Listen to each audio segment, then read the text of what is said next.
In the weeks since its release, Little Hope's ending has proved to be a disappointment to the majority of the people who played the game. I don't have specific numbers to offer, but based on the comments on my videos about the game, it seems to be about 95% hatred to 5% love.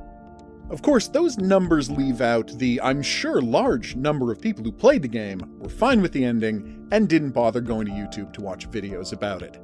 I'd estimate the real number is somewhere in the neighborhood of 75% dislike to 25% like.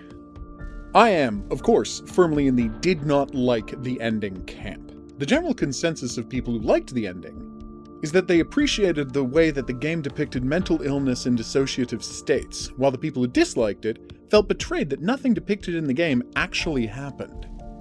Or they're annoyed that the game has the exact same twist as Man of Medan, making it feel like a rehash. In this video, I'm going to lay out why I believe the ending disappointed so many people, by exploring how Little Hope fails narratively, thematically, realistically, and in terms of game design. At the core of any attempt at fictional storytelling is the concept of suspension of disbelief. The audience needs to accept the world of the story they're watching or playing, or it's impossible to become emotionally invested in it. Plots have to proceed logically from one point to the next, or they risk alienating their audience. An audience member constantly wondering why people are doing things is one that can't connect to the characters' journeys. Late story twists are attractive to storytellers because they use an audience's investment against them, taking that solid emotional connection and ripping the rug out from under them. Not every late story twist is equal, however, and Little Hope's problem is that it features the least effective type of late story revelation, the one in which the entire story has been a fantasy that one of the characters has been experiencing. There's a reason that this ending is the first thing children are taught not to use when learning creative writing in grade school. While it accomplishes its goal, returning the world to normalcy at the end of a story, it does so at the cost of betraying the audience's investment in the characters and plot. One can say, on an intellectual level, that because the whole thing is fictional, it doesn't matter that there's an extra level of fiction to it. But that doesn't feel true to most audiences on an emotional level. Let me give you an example using a movie you, statistically speaking, almost certainly enjoy. Die Hard. Let's imagine a slightly different version of Die Hard, one that opens with John McClane getting on a plane instead of the audience meeting him just as it's landing. Then the entire rest of the movie happens, almost exactly as we know it, but in the end, after reconciling with his wife, suddenly John McClane wakes up and he's still on the plane. He looks around and realizes that the dream he just had was him fantasizing about a dramatic, action-packed resolution to his problems with his marriage. Then the film cuts back and we realize that all of the characters in the movie were drawn from John's life. Al is his partner back in New York. Daryl is the boss who didn't want to give him time off for Christmas. Argyle is the cabbie who took him to the airport. Theo is the attendant who sold him the ticket. Hans and Takagi are the plane's pilot and co-pilot. And Ellis is the annoying guy sitting next to him on the plane who wouldn't stop talking. Suddenly all of the clues the filmmakers dropped in, weird lines about turbulence and emergency descents, make sense. John was just interpreting things from his real-life surroundings into the dream. Then, at the end, he goes to his wife's office. It turns out she works at a German company in real life, which is why he imagined the thieves as German, and reconciles with her, now willing to do whatever it takes to keep his family together. Now, if that was the version of Die Hard that existed, would you enjoy it as much? Probably not, right? But why not? You saw all of the same action scenes and emotional beats happen to all of the same characters, all in the same order. So why wouldn't it have been as satisfying an experience? That's easy enough to answer. Over the course of the movie, you became invested in the characters. You care about John and his dangerous journey through an extreme situation.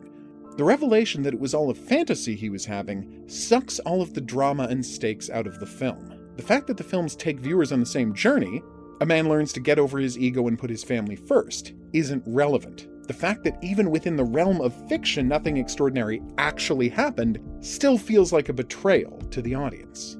This brings us to the second place the game screws up: theme versus plot.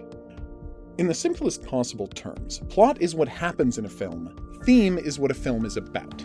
Die Hard's plot is that a group of murderers try to rob a skyscraper, and they're stopped by a single cop whose wife is trapped inside the building. Die Hard's theme is about the importance of accepting that you don't have to live by the traditional American rules of a nuclear family in order to have a happy life. The problem with It Was All a Dream endings is that they strip away the level of metaphor from the story. Instead of having plots, these stories just have themes. Look at the famous mediocre film The Devil's Advocate with Keanu Reeves. The plot of the movie is that the devil wants to groom his son to embrace moral corruption so that they can bring about the end of the world together. The theme of the movie is how the danger of adhering to the letter of the law as a way of life is that it allows people to offload having to take personal moral responsibility for their actions. Then, at the end of the movie, it turns out all of the devil stuff was just a fantasy, so suddenly the film has no plot, just a theme, and the audience feels like they've wasted their time. But then the devil stuff is real at the end after all? I guess the real message here is that The Devil's Advocate isn't a very good movie. Now let's look at Little Hope. What is the plot of the game versus the game's theme? For people playing the first time, the plot is that a group of 5 souls are trapped by a curse started in Pilgrim times. They're forced to be reborn over and over again, find one another, then die in the same horrific manner. By learning about the nature of their curse, they can change what happened in the past, finally freeing their souls from the cycle of torment they'd be trapped in by the spirit of Mary, the little girl who was manipulated into causing so much death 4 centuries earlier. That's the plot. The theme of the story is that people who've had trauma in the past can only move on from it by forgiving themselves and by letting go of their anger against the people who caused their trauma. On the literal level, Andrew saves Mary and the curse ends. That's the plot. The theme of the story is that people who've had trauma in the past can only move on from it by forgiving themselves and by letting go of their anger against the people who caused their trauma. The twist at the end of the game strips this second level out of the story. Now the game's plot is, a guy gets in a bus accident and wanders around for a while before deciding to either kill himself or forgive the person responsible for his emotional trauma. The game's theme has become its plot, turning a layered and complex story into a shallow and simplistic one. Players thought they were engaged in a story about a supernatural mystery they had to unravel, then found out they were really just role-playing the outlandish fantasies of a suicidal bus driver. The impact is ruined even further by the fact that the main character of the story turns out to be someone the player never really got to know. We meet Anthony at the start of the game, and there we learn that he's a conciliator, the kind of person who is deeply concerned about making sure that everyone gets along with each other. That's the first and only thing we learn about him for the rest of the game. Other than the prologue, we never spend any time with Anthony, so we don't get involved in his journey in any meaningful way. Yes, Andrew is Anthony's avatar, but as a character, he's extremely lacking. All of the other characters have something going on in their lives. Daniel has problems connecting with his girlfriend. Taylor has shut down due to some kind of abuse in her past and has to learn to trust people. Angela is worried that she's not relevant anymore as she ages and constantly lashes out to make sure people notice her. John is a recovering alcoholic, constantly tormented by the way he falls short of being the person he'd like to be. Andrew, by comparison, is just kind of there. He's a blank slate, a guy with no clear positives or negatives, the foil that all of the other characters shine in comparison to. One could make the argument that all of the other characters are facets of Anthony's personality rather than visions of his dead family members, but that's quite a reach, given that their traits map very closely to what we saw of them in Anthony's dream about the fire. And more importantly, since we never spent any time with adult Anthony, we can't make any comments about what kind of a person he is. One frequent positive comment I see about the ending is that players like that it's realistic. The idea being that because the demons and time travel are all in a character's head, the story is somehow more meaningful and relevant. Personally, I don't understand this point of view for 2 reasons. The first is that the story is fictional. As long as it's internally consistent, it shouldn't matter whether it conforms to reality or not. Would Star Wars be a better movie if it was just about World War II? Having a bad dream on a plane is more realistic than a group of thieves taking over a skyscraper. Does that mean the It Was All a Dream version of Die Hard is better than the real one? I can't imagine why it would be.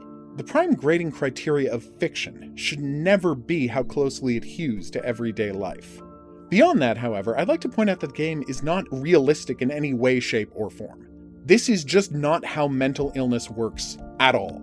We don't get a formal diagnosis of Anthony, but the fact that he's hearing voices and seeing people before the bus crash certainly tends to suggest that he may be schizophrenic. After the bus crash, he suffers from a full-on psychotic break, which leads to him imagining both that he's someone else and fully creating 4 other people whose independent experiences he also dreams up. That's fairly extreme as far as psychotic episodes go, but it gets even more bizarre. Anthony then comes to believe he's part of an elaborate, century-spanning curse, that he's being chased by demons, and that he travels through time to affect the past.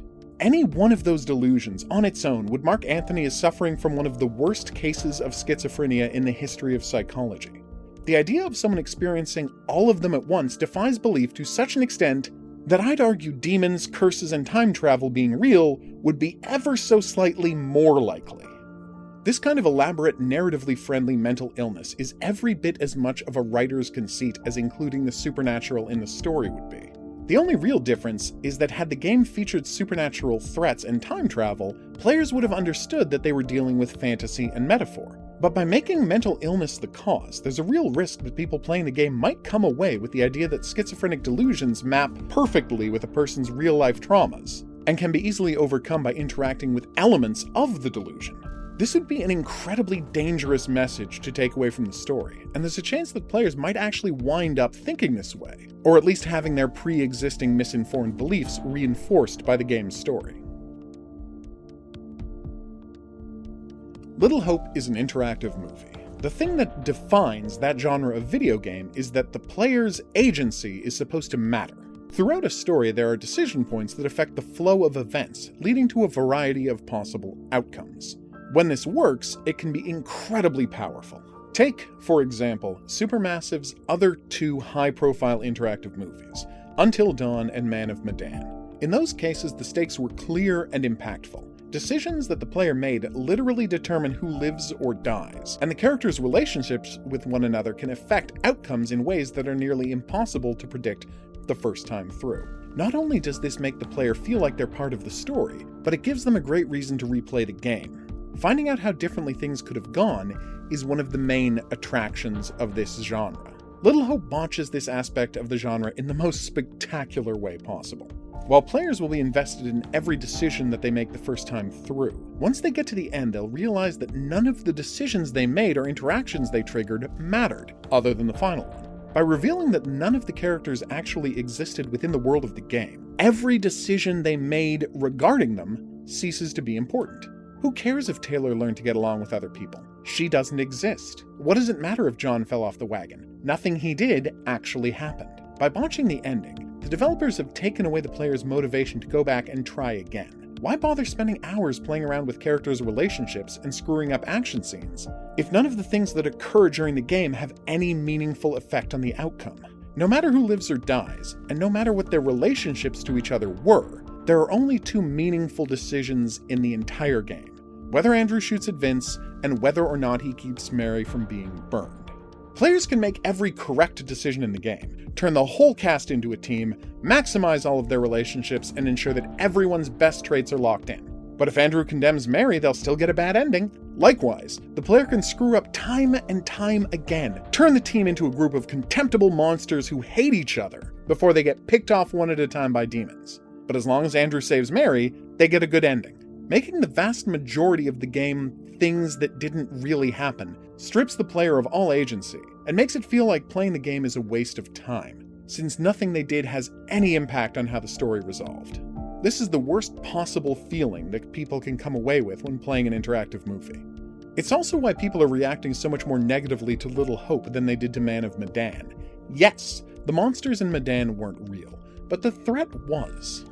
Characters' lives were in danger, and the choices the player made determined whether they survived and what their relationships to each other were when the credits rolled. Little Hope doesn't have any of that meaningful interaction, so it's only natural that people would feel betrayed by its ending. The crazy part is that at least one aspect of the ending that's so wrong would have been pretty easy to fix. All the developers needed to do was take the last decision out of the player's hands. If the developers recorded how the characters felt about Mary over the course of the game, as well as how the team felt about one another, they could have come up with a number that would determine whether Andrew saved Mary or sent her to burn. All of the problems with the story would still be there, of course, but instead of giving players a literal switch that lets them decide what kind of ending they want, the ending they got would be determined by how they had played the game, and what kind of person they decided Andrew was going to be. Little Hope would still have plenty of problems, but at least it would no longer feel like 99% of the game wasn't worth replaying. Little Hope had all of the pieces in place to be a truly spectacular story, as well as Supermassive Games' best work to date. If someone were to chop the last 5 minutes off of the game, ending the moment that the team either walks to the diner or Andrew kills himself, I maintain that they'd have created a much better version of the game. Yes, we'd be left wondering exactly what happened to the bus driver, but that would have been much less frustrating than wondering why we wasted 3 hours on such a disappointing story. I've been the Hidden Object Guru, thanks for watching the video. If you have any questions, comments, or suggested subjects you'd like to see covered on the channel, please drop them into the comments section below the video. I'll see you back here for the next thing, but until then, au revoir.